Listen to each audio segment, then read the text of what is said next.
අම්, හරි දැන් මේකේ මට ඕනනේ ගිය සතියේ පොඩ්ඩක් එක්ක පොඩි රිවිෂන් එකක් එක්කම යන්න. ඒ නිසා මම ෆෝන් එකෙන් පොඩ්ඩක් මට පේන විදිහත් පේනවා. හරියට යට වෙලා තමයි.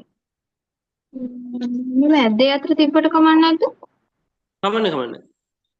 නේ ගොඩට මේක නෑ මේක. හරි. මෙහෙම දැන් මේ මොකද්ද කරන්න කියලා කිව්වොත් දැන් අපේ ජීවිතේ අපිට හම් වෙන හැම ඉවෙන්ට් එක එක්ස්පෙරිමන්ට් එකක්ම ඒවල අවුට්කම්ස් වෙන්නේ මොනවද කියන එක අපිට හරියටම කියන්න බෑ. සමහර එක්සැක්ට් නෑ. ඒවා සමහර ගොඩක් ඒවා සමහර මේ වෙන්න පුළුවන් වෙන්න බැරි වෙන්න පුළුවන්. දැන් මම ගියේ එක්සෑම් මේ අපල දැන් ඔයාට තියෙනවා නම් කැමරා හරිද? පාස් ලන්ච් පැකට්ස් ඔයා හෙට විකුණනවා නම් අද උයන්න ඕනේ. නම් චරක් 20ක් දැන් ඔයාගේ කඩේට කොච්චර කස්ටමර්ස්ලා එනවද කියලා ඔයා හරියටම දන්නේ නැහැ. එක්සැක්ට්ලි දන්නේ නැහැ. ඒවට දැන් 20ක් ඉන්න පුළුවන් කියලා හිතලා තමයි ඔයා උයන්නේ. එහෙම අර ඔයාලට කියන්න බෑ. හැබැයි අවුට්කම් එකේ ඔයාලට කියන්න පුළුවන් බිංදුව හරි බිංදුව කියන්නේ 0 කියන්නේ කවුරුත් එන්නේ 20 හරි 30 හරි 300 හරි එහෙම කියන්න පුළුවන්. ඔයාලට අවුට්කම්ස් මේ දේවල් වෙන්න පුළුවන් කියලා කියන්න පුළුවන්. කලින් වෙන්න කලින්. හැබැයි ඔයා වුණාට පස්සම දන්නේ මේ අවුට්කම් එක තමයි උනේ කියලා. ඒ වගේ දේවල් තියෙනවා. ඒ වගේ දෙයකට දැන් අපිට ඒ වගේ ඉවෙන්ට් එකකට එක්ස්පෙරිමන්ට් එකක් වලදී අපිට ඩිසිෂන් ඕන වෙනවා. ඒකට අපි පාවිච්චි කරන probability. හරිද? probability පාවිච්චි කරනවා. ඉතින් මේ එහෙම probability පාවිච්චි කරනකොට මෙහෙම ඒක කරන්නේ මේ අපි මේක නියුමරිකලි කන්වර්ට් කරගන්නවා. මේ තියෙන එක්ස්පෙරිමන්ට් එක මෙහෙම කියලා හරියන්නේ නැහැ නේ. මේක කන්වර්ට් කරගන්නවා. අපි රිසල්ට් මෙහෙමයි කරන්නේ. හරිද? දැන් මේ ඉවෙන්ට් එක වලට තියෙන ඉවෙන්ට් එකේ අවුට්කම් එක ගන්නවා. ඒ අවුට්කම් එක අපි අවුට්කම් එකට කියනවා එන්න පුළුවන් අවුට්කම් අපි දන්නවා. මේ ඇක්චුවලි රිසල්ට්ස් මේක ඒ අවුට්කම් වලට නියුමරිකලි අසයින් කරනවා නම්බර්. දැන් අපි කියමු කඩේක ඔයා එනවා කියලා එන්න පුළුවන් කීයද කියලා. දැන් එහෙම එන්න පුළුවන් මිනිස්සු එකක්වත් එන්නේ නැති වෙන්න පුළුවන් 0. නැත්තම් 20 30 මෙහෙම 400 එහෙම එන්න පුළුවන්. මේක නියුමරිකලි අපිට අසයින් කරගන්න පුළුවන් නෝමලි. ඉතින් අපි එහෙම අසයින් කරපු ඒ කියන්නේ අපි එක්ස්පෙරිමන්ට් එකක මේ තියෙන අවුට්කම් වලට නියුමරිකලි නම්බර්ස් අසයින් කරපු එකකට කියනවා අපි රැන්ඩම් වේරියබල් එකක් කියලා. හරිද? එහෙම ඒ රැන්ඩම් වේරියබල් එක අපිට යූස් වුණා. හරිද? මම මොකද්ද කියලා එදා කිව්වේ නැහැ. මේ මම මතකයි මම එකපාරම මිස් කරලා ගියේ. මට මේ ක්වෙස්චන්ස් නේ මම ફોකස් කරේ. ඒකට මේක තිබ්බොත් හොඳයි නිසා තමයි මම කියන්නේ. හරිද? දැන් මෙහෙම එක්ස්පෙරිමන්ට් එකක් තියෙනවා. ඒ එක්ස්පෙරිමන්ට් වල අවුට්කම් තියෙනවා. ඒ අවුට්කම් අපි නියුමරිකල් අපි එහෙම පෙන්නුවොත් කිව්වොත් ඒවා ඩිෆයින් කරොත් අපි ඒවට කියනවා රැන්ඩම් වේරියබල් එකක් කියලා. අපිට කරන්න පුළුවන් දෙයක් තමයි මෙහෙම අපිට දැන් අපි එක්ස්පෙරිමන්ට් එකක් තිබ්බොත් ඒකට එන්න පුළුවන් outcomes මෙහෙම අපි identify කරන එක එක outcomes හරිද? එක එක outcomes එන්න පුළුවන් ඒවල තියෙන probability එක assign කරලා අපිට වගුවකින් හරි අපි table එකකින් හරි එහෙම නැත්නම් graph එකකින් හරි අපිට ඇඳගෙන අපිට decision ගන්න මේක use කරන්න පුළුවන්. හරිද? එන්නේ ඒ වගේ එකකට කියනවා probability distribution එකක් කියලා. හරිද? එතකොට දැන් මොකද තේරෙන්න ඕන රැන්ඩම් එකක් කියන්නේ මොකද? එහෙම නැත්නම් රැන්ඩම් එක්ස්පෙරිමන්ට් එකක් කියන්නේ. කොහොමද? ඒවල අවුට්කම් තියෙනවා. අවුට්කම් වලට assign කරොත් නියුමරිකලි නම්බර් එකක්. ඒකට කියනවා රැන්ඩම් වේරියබල් කියලා. මේ බලන්න. මේකේ රැන්ඩම් වේරියබල් තමයි 0 1 2. මම මෙතන ගත්ත එක්සාම්පල් එක තමයි රැන්ඩම් එක්ස්පෙරිමන්ට් එක ඔය කොයින්ස් දෙක උඩ දානවා. ටොස් කරනවා. හරිද? එක සැරේ කොයින් දෙක ටොස් කරනවා. ටොස් කරලා වැටෙන්න පුළුවන් එකක් පුළුවන් හෙඩ් එක. මේ කොයින්ස් දෙකේම හෙඩ් වැටෙන්න පුළුවන්. නැත්තම් හෙඩ් වැටලා එකක ටේල් වැටෙන්න පුළුවන්. එකක් ටේල් වැටලා එකක් හෙඩ් වැටෙන්න පුළුවන්. නැත්තම් දෙකේම ටේල් වැටෙන්න පුළුවන්. දැන් එහෙම තිබ්බම අපි දන්නවා මෙතන මෙහෙම හතරක් තියෙනවා. මම probability එක නිකන් අපේ දැනුමින් කිව්වොත් එකේ එක අවස්ථාවකදී හෙඩ් වැටෙන්න පුළුවන්. අවස්ථා දෙකකදී මෙතන outcomes දෙකකදීම අපිට පුළුවන් එක්කෝ H එකක් වැටිලා T එකක් වැටෙන්න පුළුවන්. නැත්නම් TT වැටෙන්න පුළුවන්. එතකොට මම කිව්වා outcome වලට ඒ කියන්නේ දැන් outcome කිහිපයක් අපි අඳුනගත්තා. ඒ අඳුනගත්ත outcome වලට අපි numerically number එකක් assign කරනවා. ඒකට තමයි random variable එක කියන්නේ කියලා. හැබැයි එහෙම assign කරද්දී මෙන්න මේ random variable එක ගානට හරියට define කරගන්න ඕනේ. දැන් බලන්න මම මේක define කරන විදිහ මේ background knowledge එක මේ ගණන් හදන්න ඕන වෙන. දැන් බලන්න මේ මම assign මේක define කරද්දි මෙතන assign කරනවා normally English alphabet එකේ O simple letter එකක් normally use කරන්නේ නම් X තමයි මේකට. අපි හැම එකටම X use කරනවා වගේ. මම define කරනවා මේ මෙන්න මේ කියන event එකක variable එක මෙහෙම. හරිද? Number of hits that appear. හරිද? Number of hits that appear. එහෙම ඩිෆයින් කරගන්න. ඔයාට ඔයාගේ ගණන් ඩිෆයින් කරගන්න. දැන් ඔයාට අවශ්‍ය නම් number of tails appear වෙන එක ගණන්. එහෙම ඕන නම් ඔයා ඩිෆයින් කරගන්න පුළුවන්. දැන් මම ඩිෆයින් කරගන්නේ එහෙමයි. මොකද මට මේක numerically දාගන්න පුළුවන් වෙන්න numerically පෙන්න ගන්න පුළුවන් මගේ variable. දැන් මෙතන අවස්ථා හතරකදී number of hits that appear එක හෙඩ් එකක් විතරක් පේන එක හෙඩ් එකක්වත් නැති අවස්ථා තියෙනවා මෙන්න මේක 0 හෙඩ් එකක් විතරක් පේන ඒවා තියෙනවා මෙතන එක හෙඩ් එක මෙතනත් එක හෙඩ් එක මෙන්න මේ අවස්ථා මෙන්න මේ අවුට්කම් එක මේ දෙකේම තියෙනවා හෙඩ් දෙකක්ම දෙන ඒවා මේ දෙක එහෙම මේකේ මේ හෙඩ් වැටෙන්න පුළුවන් මෙහෙම පොයින්ට්ස් දෙකක් ටොස් කරලා ගත්තොත් එතකොට heads count එක දෙක වෙන්නත් පුළුවන්.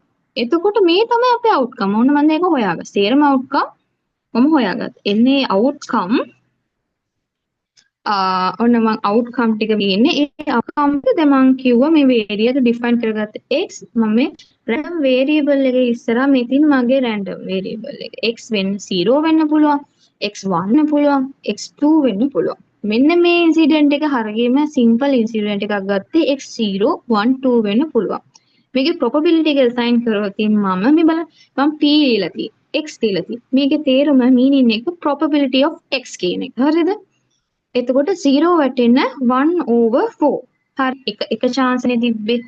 ඒකයි මම එහෙම ගත්තේ. ඒක මෙතන හතර තියෙනවා chance. එක chance head 0 head 0. මුකුත් මෙතන TT වැටුණොත් coins දෙක උඩ දැම්මම toss කරාම TT වැටුණොත් ඒ කියන්නේ tails දෙකක් වැටුණොත් අපිට heads count එක කීයද 0.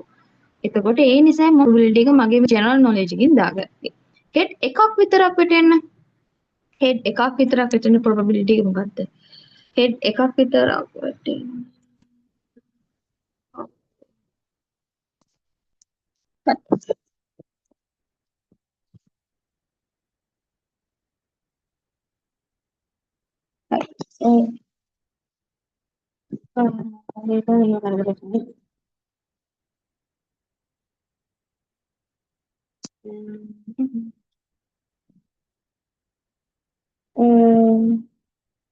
kalau tak berani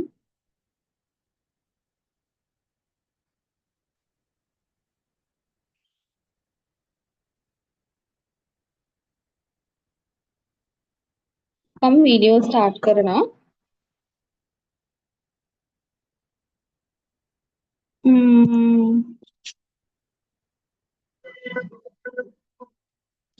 හරි මම දැනටම කරන්න මම ටග් ගාලා මෙතන ඔයාලට මේ රිකැප් එක දුන්නාට පස්සේ ටග් ගාලා මම මේකෙන් මොකද නැත්තම් ඔයාලට පැහැදිලි නෑ දැන් මෙහෙම මම assign කරගත්ත head එකක් විතරක් වැටෙනවා නම් අපිට 2 chances තියෙනවා ඒ නිසා මම 2/4 කියලා ගන්නවා හැබැයි head දෙකක් විතර වැටෙන එක chance එකයි තියෙන්නේ මොකද head දැන් දැන් මම head වැටෙන්නේ කරේ එක chance outcome හතරක් තියෙනවා outcome වලින් එකයි මේ head වැටලා tail වැටෙන තමයි outcome දෙකක් තියෙන්නේ ඒ නිසා මම මේ විදිහට probability එක දාගන්නවා එකක් වැටෙන්න නම් probability එක 4 එකක් ඒව outcome දෙකක් ඉතින් දැන් මේ විදිහට මේක general knowledge වලින් මම දාගත්ත අසයින් කරගත්ත probability එක. ඇයි මම මේක පෙන්වන්නේ ඔයගලන්ට නිකන් normal simple එකක් කරන් පෙන්වන්න ඕනේ මොකද්ද මේ probability distribution එකක් කියලා. මේ මොකද්ද එතකොට මේකට කියන random variable එක කියලා. මේ random variable එක මේ විදිහට numerically assign කරගන්න නම් අපි මේක හොඳට define කරගෙන ඉන්න ඕනේ.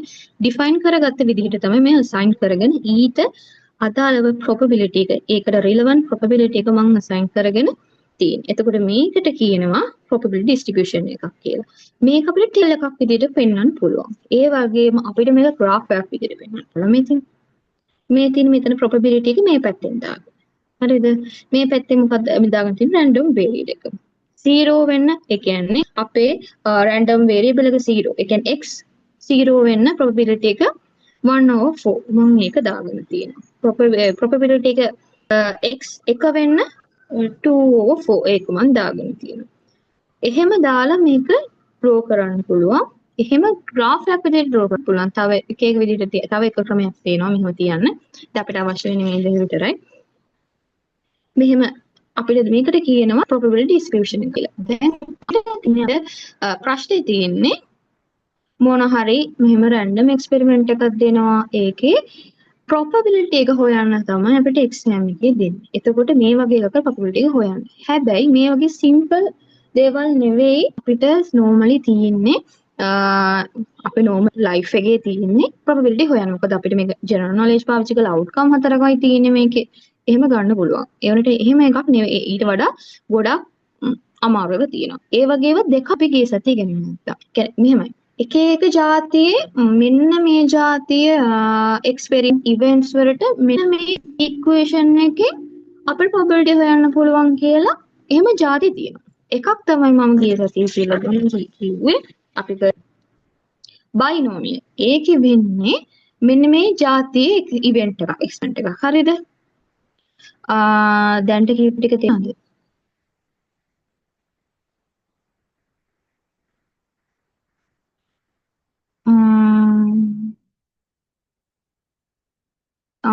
ඒවා රෙකෝඩ් කරන නිසා වෙන්නේ තිබ්බා. හරි තේරුම් නැත්තම් මට පොඩ්ඩක් කියන්න. හරි. මෙහෙමයි. දැන් බයිනෝමියල් එකක් නම් මොන වගේද? දැන් මෙන්න මේ කියන જાතියේ ඉවෙන්ට් වලට ඔයාට සූත්‍රයක් තියෙනවා. එක ඉක්වේෂන් එකක් තියෙනවා. ඒ ඉක්වේෂන් එකෙන් ඔයාලට probability ගන්න පුළුවන්. එහෙම එක જાතියක් මම ගිය සතියේ කිව්වා. ඒක තමයි බයිනෝමියල්. බයිනෝමියල් එකේ තියෙනවා මෙන්න මේ random experiment එක ඇතුලේ trials තියෙනවා. trials ඒගොල්ලන් කියනවා trials exact trial ප්‍රමාණයක් තියෙනවා. කියන trial ප්‍රමාණයක් තියෙනවා. ඒ ට්‍රයල් වලට එක ට්‍රයල් වලට රිසල්ට්ස් දෙකක් තියෙන්න පුළුවන්. අන්න ඒ වගේ ඉවෙන්ට්ස් වලට අපි යූස් කරනවා බයිනෝමියල් කියලා ඩිස්ට්‍රිබියුෂන් එක. ඒකට වෙනම ඉක්වේෂන් එකක් තියෙනවා. ඒ ඉක්වේෂන් එකේ මොන විදිහට අපිට හොයාගන්න පුළුවන්. දෙවෙනි එක කියලා. ඒක තමයි පොයිසන් එක ඩිස්ට්‍රිබියුෂන් එකට තියෙන්නේ. අපි මොකක් හරි ටයිම් ඩියුරේෂන් එකක් හරි ස්පේස් එකක් මත තියෙන probability එකක් තියෙනවා නම් probability එකක් හොයන්න තමයි Poisson පාවිච්චි කරන්නේ. ඒ දෙකම අපි ඉගෙන ගත්තා. හරිද? අද කරන්න යන්නේ normal distribution කියලා එකක්. තව එකක් මට කියන්න අමතක වුණා. මම මේක මෙතනම කියලා යන්නම්. දැන් ඔයාලට දැන් තේරෙන්න ඕනේ මේ මොකක්ද කියලා. random variable එක. මේකේ outcome දැන් මේක simple නිසා 0 1 2 විතරයි තියෙන්නේ. හැබැයි ගොඩක් තියෙන්න පුළුවන්. හරිද? දැන් මේ තියෙන probability එක assign කරගෙන. දැන් මේ random variable එකේ මේ සේරම probability ටික කියන්නේ සේරම random variable එක ලියලා සේරම probability ටික ලිව්වොත් ඒ probability එකේ total එක මෙන්න මේ total එක equal වෙන්න ඕනේ 1 වලට. මේ සේරම total කරොත් 1 වෙන්න ඕනේ. අපි දන්නවා normally තව එකක් මම කියන්නේ probability තියෙන 0 to 1. හරිද? 1 වලට වඩා වැඩි probability තියෙන්නේ minus probabilities ඒකත් උතරම කියන්නේ 0 to 1 තමයි probability තියෙන්නේ. හරිද? එහෙම දෙයක් තියෙනවා. දැන් අද අපිට කියලා අපි ඉගෙන ගන්න යන්නේ ටිකක් වෙනස් එකක්. දැන් මෙච්චර කාලේ කියන්නේ Poisson, binomial කියලා අපි ඉගෙන ගත්තා. ඒවා discrete ඒවා. හරිද? මොකද්ද discrete කියන්නේ? සරලවම කියමු. countable values. හරිම සරල countable value. ඒකේ බලන්න ඔයාලට මතකයි 0 1 2 3 4 ඒත් එහා ගියේ නෑ. කියන්නේ countable. ඒ කියන්නේ 250 300 450 එමේ යන්න පුළුවන්. අර decimal වගේ ගොඩක් කියන්නේ 2.756 අන්න ඒ වගේ අර එහෙම යන්නේ නැතුව countable එහෙම random variable අපි හොයන්න තියෙනවා නම් ඒවා discrete probability distributions වලට යන ඒවා. දැන් මොකද්ද දැන් exam එකේදී මොකද්ද discrete මොකද්ද continuous කියන එක එහෙම ඔහොම නැතුව එයි. ඒකට මම කියන්නේ මට අර බේස් එකක් ඔයගොල්ලන්ට ගන්න නිසා. අත් ඉගෙන ගන්න යන්නේ continuous. දැන් පිට හැමතිස්සෙම countable ඒවා විතරක් ඉන්නේ නැහැනේ. ඉතින් continuous ඒ කියන්නේ decimal තියෙන ඒ වගේ පිට events තියෙනවා random variables ඒ වගේ ඒවට use කරන්න පුළුවන් ගොඩක් වටින ඒ කියන්නේ මේක ගොඩක් වැදගත්. අර statistics කරනවා නම් අනිවාර්යයෙන් මේක දැනගන්න ඕනේ. distribution එක normal distribution අන්න ඒ normal distribution එක ගත්තා යන්නේ continuous probability distribution එකකින් යන එක. දැන් මෙහෙමයි දැන් මේකේ මට තේරෙනවා පැහැදිලි නෑ කියලා. මේකේ මම කම්පියුටර් එකෙන් කරාම ඉතින් මම මේ නිවනවා කෝඩ් එක මගේ මේක ඉවර නිසා මම කම්පියුටරෙන් try කරන්න. හරිද? කරන්න.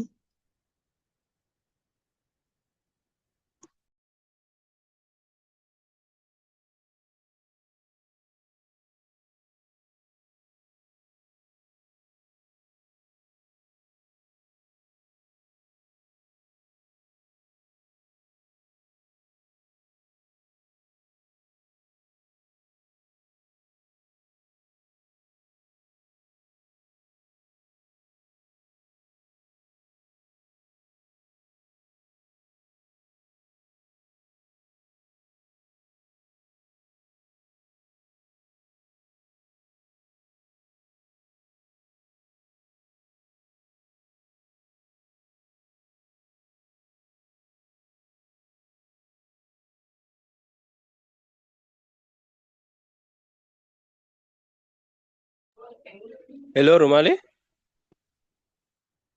Hello.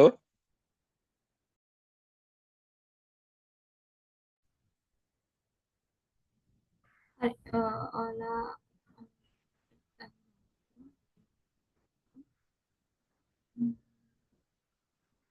අයන්නත් මට කියන්න මම මේකෙන් ෂෙයා කරලා පටන් ගන්නවා.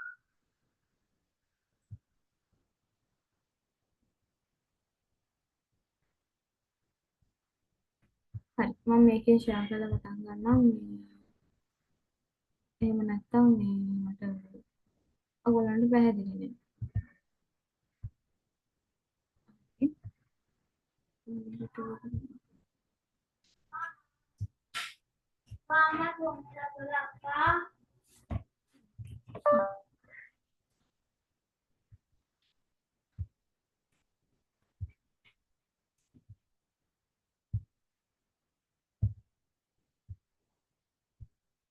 හරි මේකේ හරි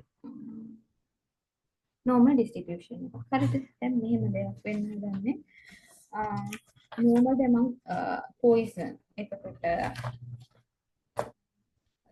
අනිත් එක අපි ඉගෙන ගත්තේ binomial. ඒ දෙක ඇයි යූස් කරන්නේ කියලා දුන්නා මොන වගේ events වලද කියලා. දැන් අපිට දැන් මෙතන යන්නේ මොකක් හරි random experiment එක event එකක් මොකක් හරි જાතියක එක style එකක random event එකකට ඔයාට දෙනවා equation එක. ඒ equation එකේ ඔයාට පුළුවන් probability එක identify කරගන්න. එහෙම දෙයක් තමයි යන්නේ. ඉතින් මේකේ normal distribution එකේ නම් යන්නේ ඇහෙනවා, පේනවා, රෙකෝඩ් වෙනවා කියලා හිතනවා. මොනවා හරි ප්‍රශ්නයක් තියෙනවා නම්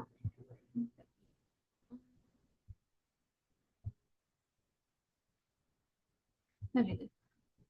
මොනවා හරි ප්‍රශ්නයක් තියෙනවා නම් මට කියන්න. හරි. මේකේ මේ જાති මෙන්න මේ වගේ එකක්. හරිද? මේක continuous data වලට තමයි මේක use කරන්නේ. හරිද? ඒ කියන්නේ මෙන්න මේ අපිට මම මේක ඉස්සෙල්ලාම ඉගෙන ගත්ත දවසේ අපිට කිව්වේ මට මතකයි තේනවා අපේ ලෝකේ ගොඩක් දේවල් normally distribute වෙනවා. ඒ කියන්නේ මේ එකක්. example එකක් විදිහට අරගත්තොත් දැන් ඔයා කියනකෝ ඔබ හරි පන්තියක බර ළමයින්ගේ බර කියලා හිතන්නකෝ. ළමයින්ගේ ඉන්න ස්ටුඩන්ට්ස් ලගේ weight එක. ඒ පන්තියේ ස්ටුඩන්ට්ස් ලගේ weight එක මෙහෙම අරගත්තොත් ඒක ඒ random variable x කියලා ගත්තොත් ඒ random variable එකේ probability එක මේ පැත්තට ගන්නම් කියලා හිතන්නකෝ. probability එක නිකන් weight එක. හරිද? weight එක ගත්තොත් අපි දන්නවා normally ළමයි බර අඩු ළමයි ඉන්නවා. ඊට පස්සේ ගොඩක් තියෙන average ළමයි නේ. ඊට පස්සේ වැඩි ළමයිනුත් ඉන්නවා. සාමාන්‍යයෙන් මෙහෙම symmetry bell curve එකක් විදිහට තමයි normally ඒ ළමයින්ගේ weight එක හැදෙන්නේ. හරිද? ඒ වගේ ඕනම එකක් කොහොම physical characteristics එතකොට අපි කියමු ළමයින්ගේ ඒ ස්ටුඩන්ට්ස් ලගේම මොකක් හරි මැත්ස් මාක්ස් කියමුකෝ ඒ හැම එකක්ම මේ විදිහට තමයි normally පිහිටන්නේ. ඒ කියන්නේ අපි ඉගෙන ගත්ත poison ඒ කියන්නේ බයිනෝමියල් දෙකත් මෙන්න මේකට කන්වර්ට් කරගන්න හැකියාවක් තියෙනවා මම ඒක පස්සේ කියන්නම්. ඉතින් ගොඩක් අපේ ජීවිතයේ තියෙන රැන්ඩම් ඉවෙන්ට්ස් රැන්ඩම් නෙමෙයි ඕනම ඉවෙන්ට් එකක් මේ තියෙන්නේ මෙන්න මේ විදිහට. ඒ කියන්නේ probability එක අපි මෙහෙම mean එකක් තියෙනවා. මෙන්න මෙහෙම එකක් තිබුණා. සාමාන්‍ය mean එක මේ මැද තියෙනවා කියලා හිතන්නකෝ. මට mean එක මැද තියෙනවා කියලා හිතන්නකෝ මෙතන. mean එක ගාව තමයි ගොඩක් දේවල් තියෙන්නේ. ඒ mean එකෙන් අඩු ඒවා චුට්ටයි තියෙන්නේ. වැඩි ඒවා චුට්ටයි තියෙන්නේ. මෙන්න මේ වගේ තමයි distribute වෙන්නේ. ඕනම දෙයක් ඒ වගේ. ඒ කියන්නේ normally අපේ ස්වභාවික දේවල් normally distribute වෙනවා. හරිද? අපි ගොඩක් වෙලාට මෙන්න මේකෙදි ගන්න continuous variables. ඒක දැන් උනාට හදද්දි ලොකුවට ප්‍රශ්නයක් වෙන්නේ නැහැ. මම තව ටිකක් කියන්නම්. එහෙම දෙයක් දුන්නම මේ density function කියන්නේ ඒකේ තේරුම ඒක අවශ්‍ය නැහැ. density function කියන්නේ මොකක්ද කියලා මේ function එකට මේක continuous variable එක තියෙන නිසා තමයි අපි මේකට වෙනම නමක් density කියලා function එකක් දාලා මේ density කියලා නම දෙන්නේ. හරිද? මම අර කරපු වීඩියෝ එකේ ඔඩියෝ එකේ ඇයි එහෙම නම දෙන්නේ කියලා කියනවා. ඒක අහන්න. ඒ නිසා එහෙම තියෙනවා. දැන් මෙන්න variable එකට දැන් මම variable එකක් තිබ්බා normal distribution එක වෙන කියලා හිතන්නකෝ. ඒකේ probability ඔයා හොයාගන්න නම් මෙන්න මේ function එකෙන් තමයි හොයාගන්න වෙන්නේ. මේක චුට්ටක් ඔයාම නිකන් බලන්න. කොහොමද තියෙන්නේ කියලා. fx තියෙනවා, එක බෙදීම තියෙනවා. මේ තියෙන්නේ මොකක්ද? standard deviation එක. එතකොට මෙහෙම phi කියලා එකක් තියෙනවා. e තියෙනවා. මේ e to the power කියලා තව පුංචි පුංචි එකක් තියෙනවා. ඒකටත් power කියලා තියෙනවා. මෙන්න මේක ගොඩක් ටිකක් simple නෑ. complex. ඉතින් ඒ complex නිසාම අපි මේකට ඊට වඩා ලේසි ක්‍රමයකට හදන්න පුළුවන්. හරිද? ඒ විදිහට තමයි normally අපි හදන්නේ. හරිද? තව එකක් මම දැන් කියලා දෙනවා. අපි ඉගෙන ගන්න ඕනේ මම අර තියෙන අර ඉගෙන මීට කලින් ඉගෙන ගත්ත හැම distribution එකෙම දෙකක් කිව්වා. ඒ જાතිය probability හොයාගන්න නම් parameter කියලා එකක් දැනගෙන ඉන්න ඕනේ කියලා. දැන් normal distribution වල තියෙනවා parameter දෙකක්. එකක් තමයි mu. හරිද? mu කියන්නේ mean එක. හරිද? ඒ distribution එකේ. අපි mu කියන එක හරි familiar වෙන්නත් ඕනේ. පරණ පාඩම් වල තිබ්බා. එතකොට අනිත් එක තමයි variance. variance එක මේ විදිහට denote කරනවා. හරිද? ඒ දෙක තමයි තියෙන්නේ. හරිද? mu variance එක sigma to the power 2. හරිද? sigma මේ තියෙන්නේ sigma to the power 2. හරිද?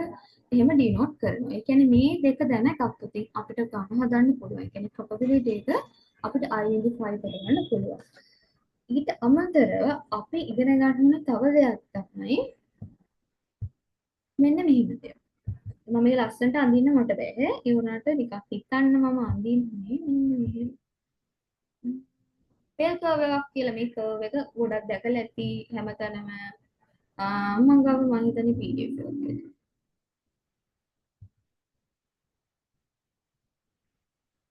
හැමතිස්සෙම මෙන්න මේ වගේ සිමෙට්‍රිකල් බෙල් කර්ව් එකක්. සිමෙට්‍රිකල් මේ වගේ බෙල් කර්ව් එකක් කියලා ගන්නකො. මෙන්න බෙල් කර්ව් එකේ මේකේ ෂේප් එක මේක ඉගෙන ගන්න ඕනේ. මේ normal distribution එක සාමාන්‍යයෙන් අපිට මේ පැත්තේ random variables x කියන එක අපේ random variables. එහෙම නැත්නම් මොකක් හරි අපේ event එකේ outcome එකට තමයි random variable කිව්වේ. හිතන්නකො ඒ event එකේ outcome එක numerically අරගත්තොත් මෙන්න මෙතන දානවා නම් මෙහෙම දැම්මොත් හරිද? ඒකේ probability එකට අනුව මේ පැත්ත probability එක දාලා මේක ඇන්දා කියලා හිතන්නකො. normal distribution එක නම් මෙන්න මේ විදිහට තමයි අපේ graph එක පිළිටන්නේ. ඒ කියන්නේ මෙන්න මෙතන තියෙන්නේ අපි සමීකයේ හඳින්නේ හරියමද mean එක. මේ mean එකට හරියටම නිකන් mirror image එකක් වගේ මේ පැත්තට මේ පැත්ත symmetrical වෙන්න මෙහෙම curve එක තමයි මේ තියෙන continuous normal distribute වෙන මේ variables random variables පිළිටන්නේ. හරිද? මේ පැත්තට සමානයි. ඒකත් අපි ඉගෙන ගන්න ඕනේ. ඒ වගේම මේකේ shape එකට අපි කියනවා bell shape කියලා. හරිද? මේකේ left එකට මේකේ right එක සමානයි. මම ඔයාලට තව එකක් කිව්වා. ඒ තමයි මම පෙන්නුවා දැන් අර මගේ ෆෝන් එකෙන් අරන් පෙන්නුවේ random variable එකක හැම එකටම probability අපි ලියුවොත් ඒ හැම probability එකක්ම අපි එකතු කරලා ගත්තොත් එකතු අනිවාර්යෙන් එක වෙනවා කිව්වා ඔයගොල්ලන්ට. හරිද? දැන් මේ bell shape එකේ මම කියලා දෙන්නම් මේ මුළු bell shape එක මේ bell shape එක ඇතුලේ අපි මේ probability අපි කියන probability 0.0 නම් මෙහෙම ඇදලා තියෙනවා. ඊට පස්සේ probability එක මේ ප්‍රමාණය නම් මෙහෙම ඇදලා තියෙනවා. මෙන්න මේ මුළු bell curve එකම cover කරොත් අපි ඒකට කියන ඒ කියන්නේ 100% ඒ කියන්නේ 1 probability එක 1 වෙනවා මේ මුළු bell එකම cover කරනවා නම් හරිද වුණා මම මේක කලර් කරලා හරි මොකක් හරි පෙන්නන්නද ඒ කියන්නේ cover කරනවා නම් මේ සේරම මුළු bell එකම cover වෙනවා නම් අපි ඒ cover කරනවා 100% probability එහෙම නැත්නම් 1 probability එක 1 ඒ කියන්නේ total probability එක මේකේ අපිට denote මේ වෙනවා. හරිද? අපිට පෙන්නනවා. ඒ වගේ මම කිව්වා මේකේ symmetrical කියලා. මේ side එකට මේ side එකට මේ side එකට මේ side එක සමානයි. හරියට mirror image එකක් වගේ මේකට මේක. හරිද? ඊට පස්සේ දැන් මේකේ එතකොට දැන් මේකේ full එකම 1 කිව්ව probability. full එකම probability එක අපි ගත්තොත් 1 කියලා මම අර කිව්වා. එහෙනම් මේකේ හරියටම භාගයක් කියන්නේ probability කීයද? හරියටම භාගයක් කියන්නේ probability එක 0.5. හරිද? ඒකත් හිතේ තියන්න. හරිද? නිකන් මේ හිතේ තියන් ඉන්න ඕන දේවල් ටිකක් තමයි මම කියලා දෙන්නේ. හරිද? ඔන්න මම ඒකත් පොඩ්ඩක් කිව්වා. හරිද? දැන් ගොල්ලන් ගන්න ඕනේ දැන් normally distribute වෙන දේවල් continuous variables වල variables තමයි අපි මෙන්න මේ කියන function එකේ probability ගන්න පුළුවන්. හරිද? ඒ කියන normal distribution එකක් normally මෙන්න මේ වගේ bell curve එකක් හැදෙන්න තියනවා කියලා මම ඔයාලට කියලා දුන්නා. bell curve එක මොන වගේද කියලා කියලා. හරිද? දැන් මම තව දෙයක් කියනවා. දැන් මේ කියන probability distribution එක මේ කියන equation එක ගොඩාක් අමාරුයි. ඒ නිසා මේක ලේසි කරගන්නවා කියලා මම කිව්වා. ඒක ලේසි කරගන්න එක ක්‍රමයකින්. ඒක තමයි standard normal distribution එක කියන්නේ. දැන් නිකන් හිතන්නකෝ ඔයාට මොකක් හරි normal distribution එකක් හම්බුනා.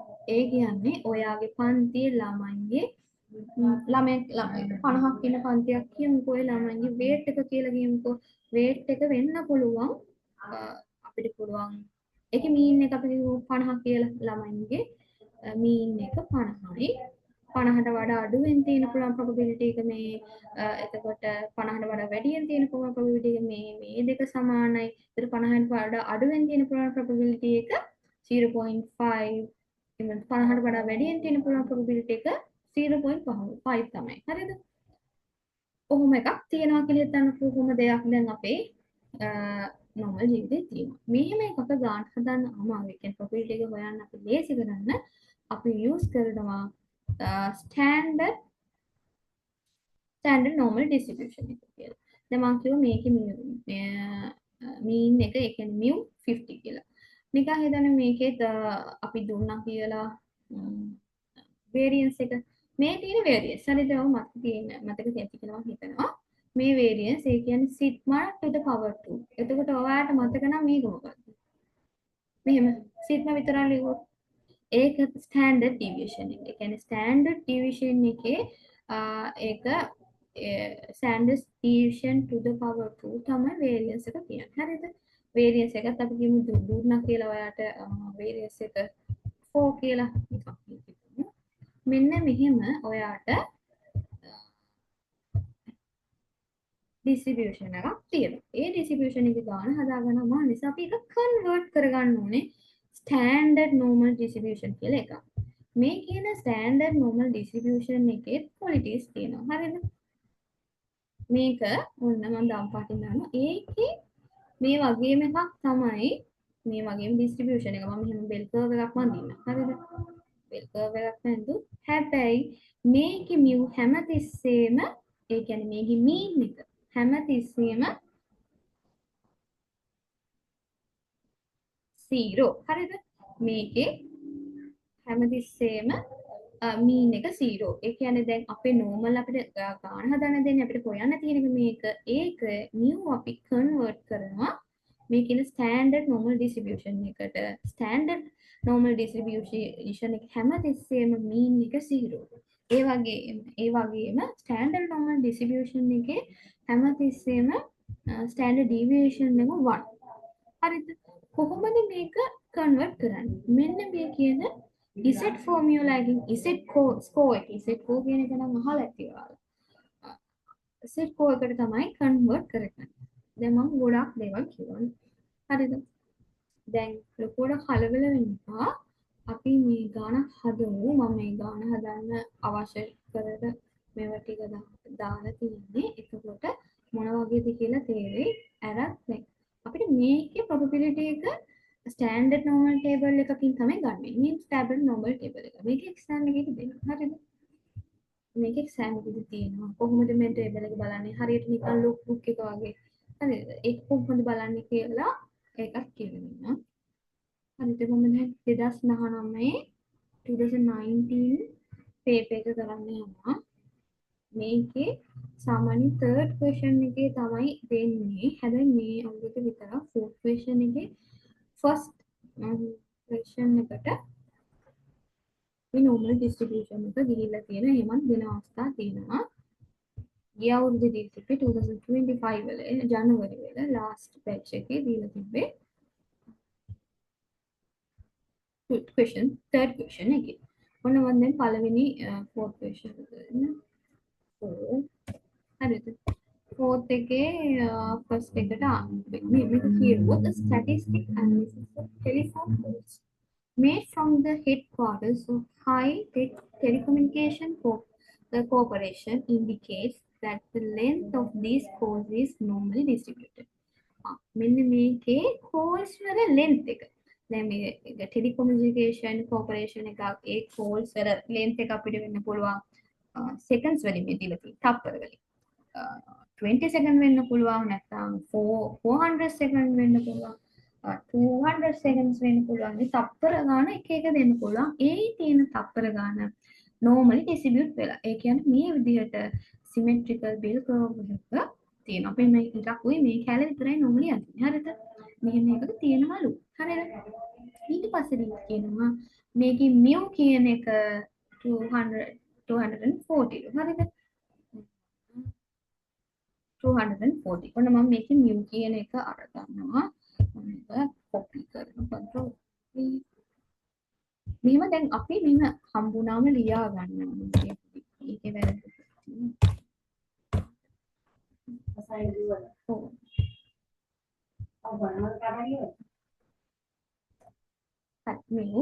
mu කීයද 240. හරිද? ඊට පස්සේ standard deviation එක අපිට දීලා තියෙනවා. copy වෙන්නේ. copy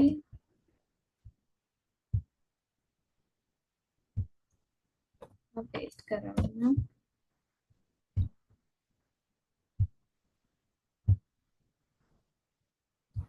මෙහෙම දීලා තියෙනවා කීයද අපිට දීලා තියෙන්නේ ස්ටෑන්ඩඩ් ඩිවිෂන් එක. දැන් මම දැන් ලියාගන්න තියෙන්නේ නම් variance එක. ඔන්න ස්ටෑන්ඩඩ් ඩිවිෂන් එක විදිහට තිබ්බේ 40 seconds. හරිද?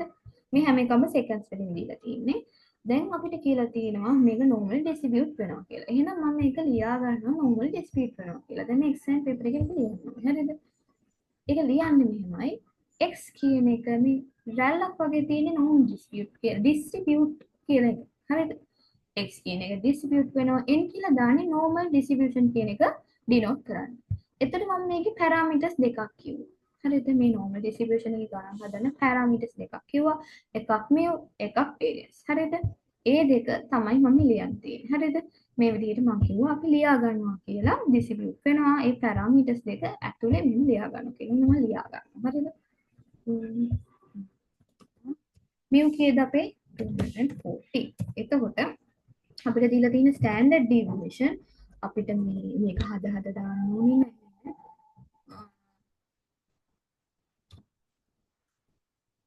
මෙන්න මෙහෙම to the power දාලා තියන්න. එහෙනම් ප්‍රශ්නයක් නෑ. හරිද? exam එකේදී දැන් 4 අපි දෙන්නේ ස්ටෑන්ඩඩ් ඩීවියේෂන් නම් variance එක මෙතන ඇතුලේ දාන්න ඕන කියලා 40 to the power 2 කියන එක හරි ගන්න කැල් එකෙන් අරන් දාන්න ඕනේ නෑ. ඔහොම තියන්න. හරිද? එහෙම තියන්න. ඊට පස්සේ එහෙම ලියලා මෙහෙම වෙනවා. හරිද? ඊට පස්සේ අහන ප්‍රශ්න බලන්න. At least what is the probability that a pole lasts between 180 and 300 seconds. දැන් මේ මීටින් එක ඉවර වෙනවා. ඊට පස්සේ පොඩක් එන්න ආයෙමත් මේකෙම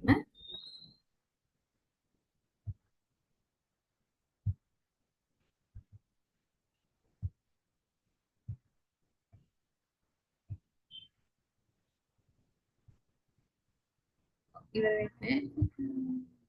දැන් මේක මම කිව්ව normal distribute වෙනවා කියලා distribute වෙනවා කියලා මෙහෙම symmetrical bell curve symmetrical කියලා හිතන්න symmetrical line එක හිතන මම කිව්වා මේ මැද තියෙන හරියටම mu කියලා. දැන් මේ ගානේ අපිට mu කියලා තියෙනවා. mu එක 240 මම ඒක ලියා ගන්න. ඔයත් මේ exam ගිහලා කරන්න ඕනේ. හරිද? බෙහෙමයි ලියා ගන්න. ඊට පස්සේ අපිට කියනවා මේකේ